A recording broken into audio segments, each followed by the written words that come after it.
행복에 관련된 이야기를 한번 좀 저희가 들어볼 수 있는 분인 것 같아요. 아유, 안녕하세요. 반갑습니다. 아유, 안녕하십니까. 반갑습니다. 안녕하세요. 반갑습니다. 네. 교수님 행복하시죠? 지금 많이 피곤해 보이시는데. 지금 행복에 관해서 지금 얘기하셔야 되는데 지금 교수님 많이 피곤해 보이시는데. 이 정도면 엄청 행복합니다.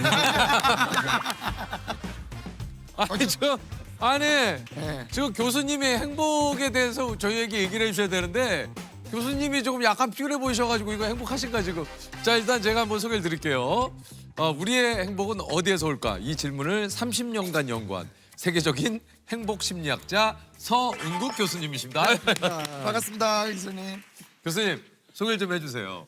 저는 연세대학교 심리학과에서 말씀해 주신 대로 행복이라고 하는 것을 아주 오랫동안 공부한 사람이에요. 제 첫인상 가지고는 맞추기 되게 어려우실 텐데 어쨌든 제 반평생 행복이라고 하는 주제를 가지고 공부를 했습니다. 아, 그렇습니까? 아니 이게 이제 뭔가 사실 행복을 오랫동안 연구하신다고 하면은 왠지 저희 그 선입견일 수 있어요. 뭔가 환한 미소, 긍정적인 에너지, 그리고 의상도 지금보다는 훨씬 밝은 뭔가 이런 느낌. 저희가 그려는 이미지가 있는데 교수님이 원래 재미는 반전이 있어요. 그래서 재미는 있어요. 아니 그거는 확실해. 아니 그 여러 분야 중에 행복에 이렇게 관심을 갖게 된 계기가 있으십니까, 교수님은? 계기라기보다는 타이밍이에요. 제가 이 심리학에서도요. 이 행복이라고 하는 주제가 의외로 거기에 대한 연구를 시작한 지가 그렇게 오래되지 않아요. 심리학이라고 하는 분야는 오랜 시간 동안 주로 인간의 부정적인 경험에 초점을 뒀어요. 불안, 스트레스 이런 거를 어떻게 없앨 수 있을까? 심리학자들도 많은 일반인과 마찬가지로 뭔가 잘못된 가정을 가지고 있었는데 그게 뭐였냐면 행복은 별게 아니라 인간의 이런 불행한 상태가 없어지면 보너스처럼 생기는 거야. 이렇게 생각을 했어요. 근데 잠깐만요. 손을 들고 이게 지금 우리가 좀 잘못됐다라는 것을 주장하신 분이 이제 에드 디너라고 하는 분이신데 쉽게 비유를 하자면 이런 겁니다. 에어컨이 이런 더운 여름날 우리의 온도를 낮춰주고 시원하게 해주잖아요. 그런데 겨울에 추울 때 따뜻해지고 싶은데 에어컨을 끈다고 따뜻해지질 않잖아요. 에어컨이 아니라 겨울에 필요한 것은 난방기구예요. 그렇죠. 열을 올리는 것과 식히는 것은 다른 기제인데 우린 그게 같다라고 생각했어요. 그래서 행복은 걱정이 없고 불행하지 않은 것이 아니라 즐거움, 유무가 중요한 것이지 걱정이 없고 스트레스가 없는 것 이게 행복이라고 보기엔 좀 불충분해요. 그러니까 불행을 없앤다고 행복이 커지는 것이 아니고 조금 관련이 있지만 근본적인 지금 근본적인 포인트가 예. 아니다. 예. 누구나 하루하루 좀 행복하게 살고 싶어. 그냥 평범하게 행복하게. 늘상 우리가 말을 하지만 도대체 어떻게 해야 행복한 삶을 살 수 있을지 한번 교수님께 한번 여쭤보도록 하겠습니다. 저는 뭐 그런 사람마다 그 답은 다 다르다고 생각해요. 그죠. 그래서 같을 수 없죠. 그럼 핵심은 뭐냐면 우리가 주관적으로 내 개인적으로 느끼는 신체적, 정신적 즐거움의 합이에요. 내가 그걸 어디서 무엇을 하면서 느끼던 간에 이것이 자주 느끼는 사람이 행복한 사람이고 그렇지 않은 사람은 상대적으로 좀 덜 행복한 사람이죠. 행복의 조셉은 행복이 뭐라고 생각하세요? 저는 요즘에 제가 많이 스스로에게 던지는 메시지가 마음먹기 나름이라고 항상 생각을 하기 때문에 내 스스로가 행복하다고 선언을 해야 행복하다라고 저는 좀 생각을 하는 편입니다. 네. 뭐 맞는 얘기예요. 마음먹기 나름이다. 근데 마음먹기 나름인 것도 있는데 또 원론적으로 생각하면은 꼭 그렇지만은 않아요. 조세님은 이 탁자를 보고 막 지금 너무 해피하세요? 사실 이걸 보고 해피하진 않고 교수님 보고 해피해. 그건 당연한 거고 어쨌든 교수님 보고 갑자기 막 너무 신이 나가지고 저는 근데 우리가 극단적으로 얘기 좀 몰아갑시다. 행복이 마음먹기에 따라서 달라지면 난 행복해지고 싶어. 난 이 탁자 보고 행복해. 이래야 돼요. 그런데 그렇진 않지. 뇌가 탁자를 보고 시계줄을 보고 막 해피한 뇌는 고장난대요. 뇌는 그렇겠네. 무슨 뜻이냐면 예. 변별력 없이 아무 때나 감정을 느끼는 것은 또 내 마음이 마음대로 통제되는 감정을 가지고 있는 것은 감정 시스템이 고장난 거예요. 그래서 불안할 땐 불안을 해야 되고 그건 느껴야 되는 거다 내가. 심지어 우울함도 우울할 때 느껴야 느껴야 돼. 돼. 끊임없이 내가 그냥 난 행복해 한다고 행복해지는 게 아니다. 행복은 감정적인 거고 어떤 감정적인 경험은 우리의 의지 같은 것으로 탁탁 만들어지는 게 아니에요. 우리 어떤 뇌가 어떤 필요에 의해서 적절한 상황에서 적절한 감정을 만들어야 돼요. 가령 위험한 상황에서는 어떤 감정을 느껴야 될까요? 공포심을 느껴야 돼요. 그렇죠. 악어를 보면 공포심이 있어야 돼. 근데 잘못된 감정을 느끼면 악어를 봤는데 너무 귀여워. 이렇게 하면 어떻게 될까요? 왜 그런 사람이 지금 없을까요? 악어 배 안에 있어요, 다. 악어한테 잡혀먹어가지고. 다시 말하면 적절한 상황에서 감정이 딱딱 켜지는 게 중요해요.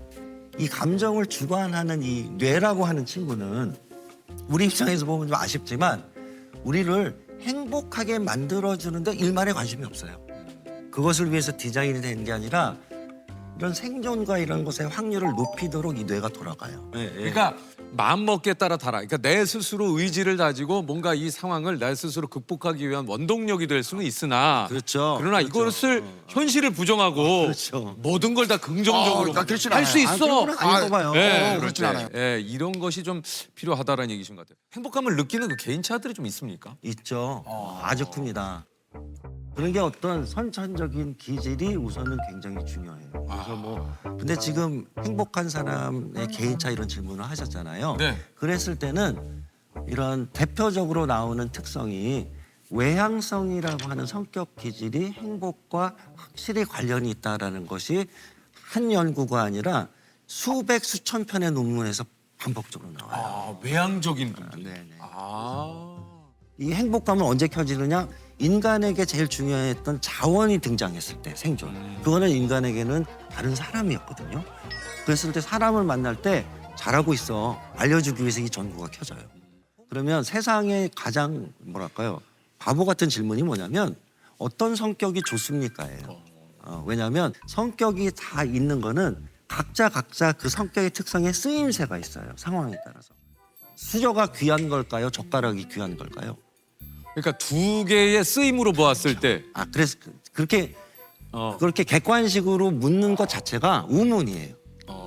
왜냐하면 국을 먹을 때는 수저가 있어야 그치, 되고 그치. 네네네. 콩나물 먹을 때 젓가락이 있어야 되지. 그렇죠. 다시 말하면 성격을 우리가 수저 젓가락에 비유하자면 뭐가 좋으냐 이거는 약간 바보 같은 질문이에요. 크게 보면 외향성이 갖고 있는 여러 가지 문제점들도 많아요. 어떤 것들이 있을까요? 외향적인 사람들 금방 지칠 때도 지칠 때도 있고 네.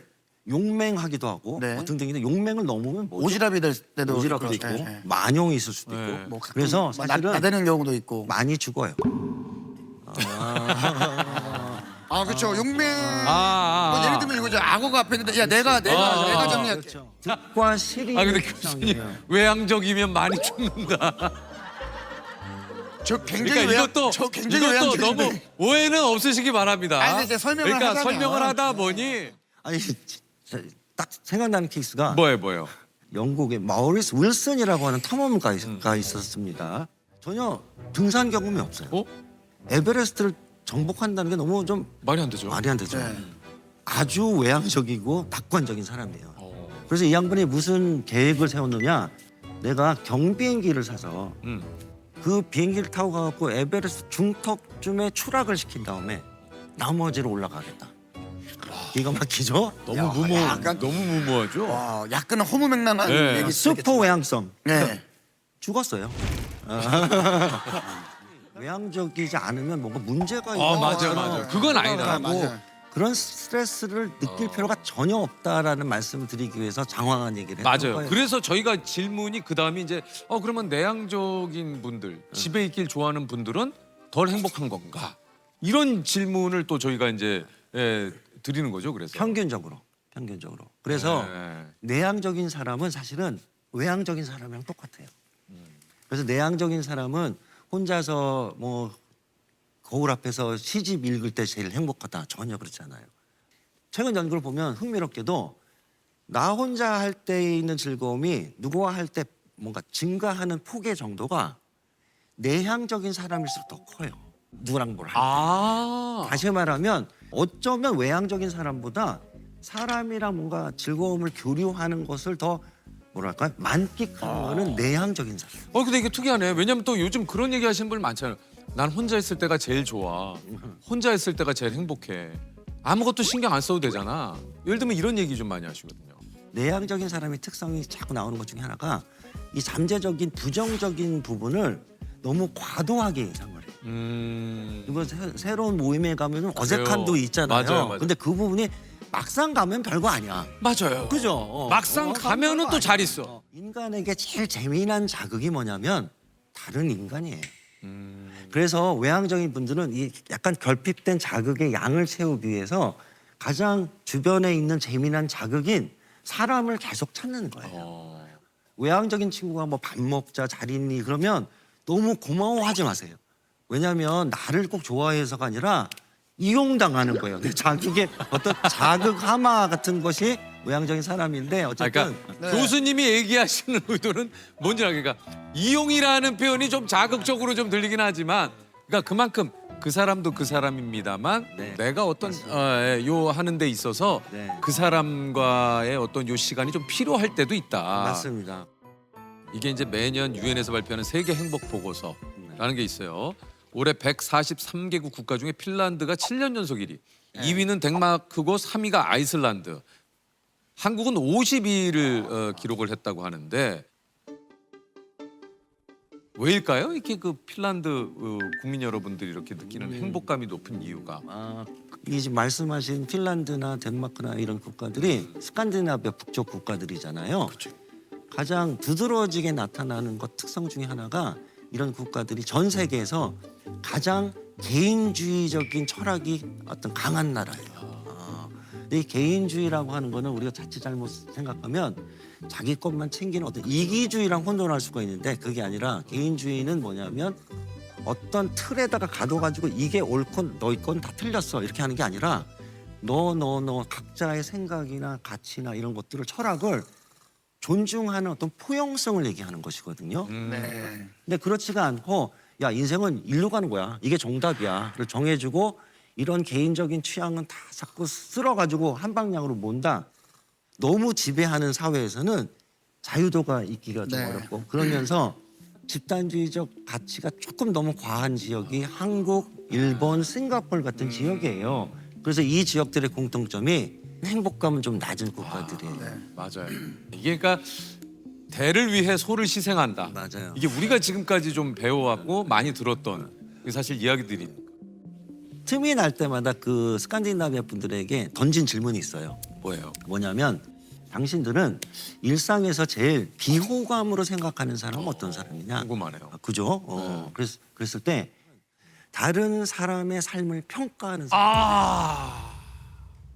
당신이나 잘 살고 어떻게 그걸 감히 평가하느냐? 뭐가 좋고 나쁘다가 다 그냥 틀릴 뿐이지 그걸 평가할 일이 아니야. 제일 싫어요. 그런데 어떻게 생각하면 이런 집단주의적 사회에서는 늘상 평가를 받는. 늘 평가를 받죠. 평가받는 거 문제가 아니라 나도 모르게 계속해요. 사회 비교. 이게 행복을 갉아먹는 대표적인 경험이에요. 그죠? 한국 사회도 그렇고 그죠? 그런데 그렇죠. 어쩌면 안타깝게도 우리 한국 사회 같은 현실에서는 뭔가 약간 교과서적인 그림이 있어요.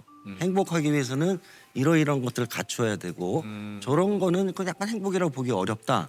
근데 이런 어떤 논리에 휘말리기 시작하면 행복해지기가 굉장히 어렵습니다. 사회적 비교에 가장 뭐 적나라한 어떤 쟁탈전이 이루어지는 게 SNS거든요. 그렇죠. 맞아요. 또 이런 연구도 있습니다. 애당초 어떤 사람들이 SNS를 많이 하느냐, 행복감이 낮은 사람들이 SNS를 많이 해요. 그래서 어떤 그 결핍을 몇 개 뭐 이런 걸 가지고 자꾸 채우려고 하는데 그게 나쁜 건 아닌데 그런 것에서 임시 처방일 수는 있어도 장기적으로는 권장되는 나쁜 것은 아닌 것 같아요. 네. 그렇다면 일상에서의 우리가 행복감을 좀 이렇게 높이기 위한 그러니까 방법은 좀 뭐가 있을까요? 뭐 적절한지 모르겠습니다만 생각한 비유가 행복 압정을 만약에 일상에 깔아놔야 돼요. 무슨 소리냐면 우리 집에다가 압정을 한 박스 깔아놨다고 찔릴 확률이 높죠. 그럼요. 가족들이 비명 소리가 맨날 들릴 거 아니에요. 그거는 비명을 지르려고 해서가 아니라 그냥 자연스러운 반응이잖아요. 그랬을 때 비명이 아니라 어떤 즐거움을 유발하는 압정과 같은 것들을 많이 발견을 해서 일상에 깔아놓는 게 굉장히 중요해요. 그 압정 중에 제일 중요한 거는 사람이에요.